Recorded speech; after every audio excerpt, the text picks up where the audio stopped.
Hey everybody, it's April, and today I want to tell you a little bit more about why I am planking for Parkinson's, and I hope you'll join in with me. So I'm going to start on my hands and maybe switch around a little bit. We'll just see how it goes.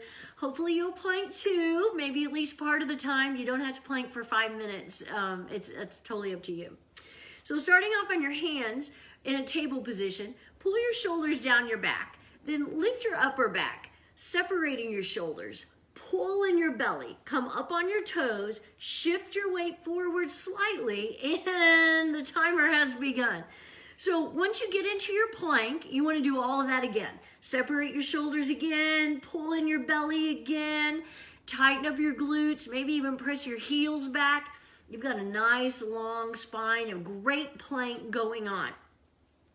So there are a few reasons why I started planking for Parkinson's. And, I started planking during COVID, and just because we couldn't go to the yoga studio and I was feeling a little out of sorts one day, we were stuck at home, and I know that planking helps release endorphins, which improves your mood. And so one day when I was sitting around kind of in a funk, I decided to start planking and eventually added on to make it 5 minutes. And then I just kept on doing it, and I'm still planking for 5 minutes. And then one day at work, a coworker said something about, would I want to plank for a specific charity? And I said, sure, I could do that. We're at 1 minute, by the way. And if you want to switch, you can switch planks. And the more I thought about it, I thought, you know what? If I'm going to plank for something, it seems like I would plank for something that is important to me, that's really affected me, and that would be Parkinson's. And the first way Parkinson's affected me was that it affected my Aunt Patsy, who I adored. I loved my Aunt Patsy so much.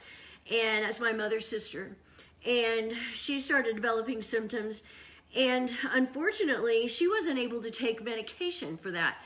She tried medication, and even though it did help with her, it improved her walk and it improved her tremors, it really affected her in adverse ways. Unfortunately, she became, actually started having hallucinations, wasn't herself at all, was actually, it wasn't good. So she was not able to take medication. We're at 2 minutes. And she ended up being bedridden. She couldn't feed herself anymore. And toward the end, the last few times I saw her, she had her eyes closed almost the whole time. She would kind of babble some, but wasn't really able to be coherent. And it was very, very tragic. It was very tragic. She was only around 80 or 81 when she died. And then, we're at 2:30. I'm going to switch to my forearms. You don't have to switch if you don't want to. You can even do side plank if you want. That's another option. So if you do switch, though, come back to your good plank. Pressing into the floor, pulling in your belly, tightening up your glutes.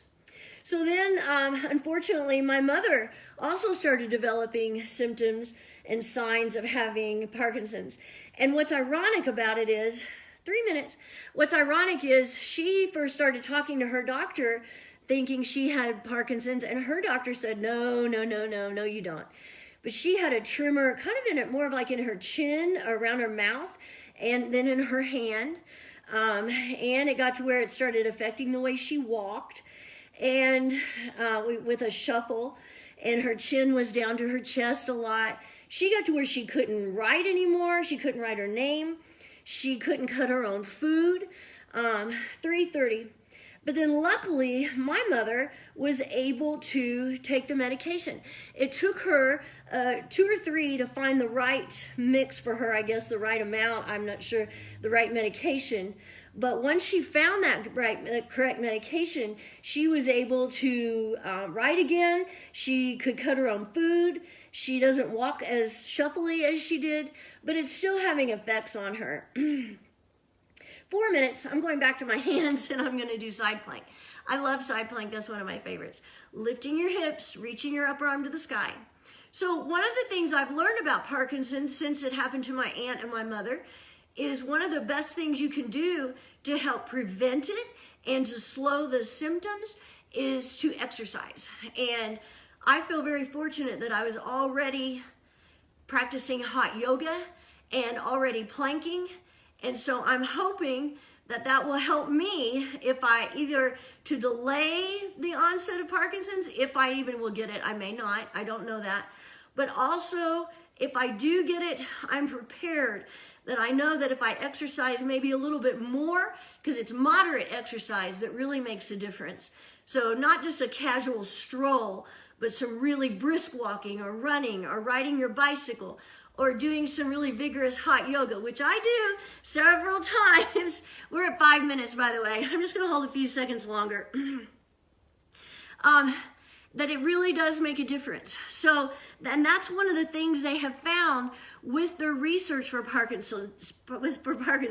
So that's one of the reasons why I am planking for Parkinson's, is to help raise more money, because the more they can find out about Parkinson's, the better off we're all going to be.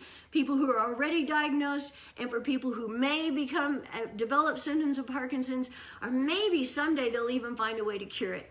So that's why I'm doing it. I hope you'll donate. I have a link on this post, and we need to do this together. Thank you.